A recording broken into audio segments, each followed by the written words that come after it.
La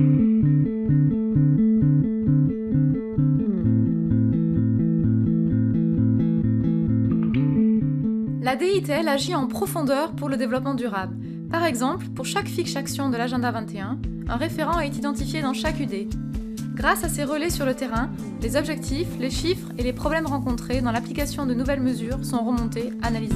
Gestion différenciée, fauchage raisonné. Derrière ces termes à la mode, deux principes. Laisser vivre les herbes folles tant qu'elles ne nuisent pas à la sécurité routière, car talus, accotements, bas-côtés sont aussi le refuge pour bêtes et plantes. Il faut savoir qu'1 gramme de matière active peut polluer jusqu'à 1 km de fossé, un fossé de 1 mètre de profondeur sur 1 mètre de large. Plus on coupe tard et haut, c'est le fauchage tardif, moins la repousse de l'herbe est rapide. C'est le cercle vertueux qui permet de diminuer le nombre d'interventions des agents sur les routes, de moins consommer de carburant. Encore un effet combiné, transversal, propre aux actions développement durable.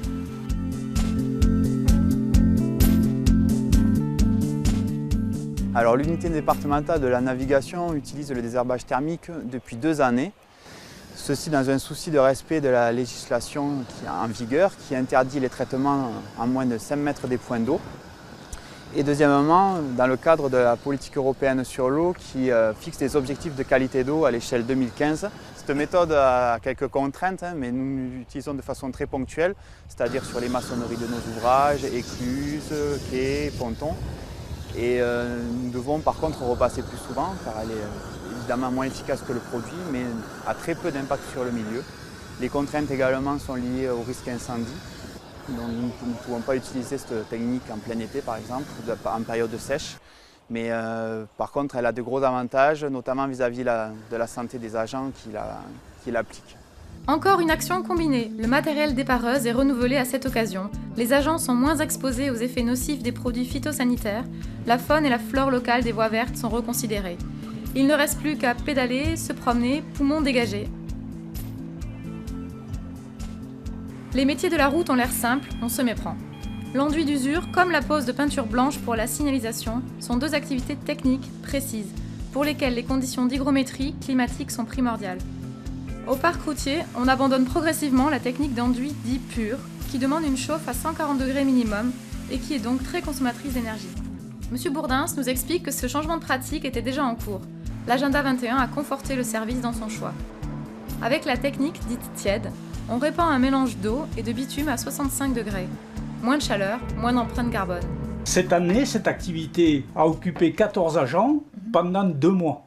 Elle représente 550 jours de travail agent. La signalisation horizontale est un ensemble de marques sur chaussée qui a pour but d'indiquer sans ambiguïté les parties de la chaussée réservées aux différents sens de la circulation ou à certaines catégories de véhicules ainsi que dans certains cas la conduite que doivent observer les usagers.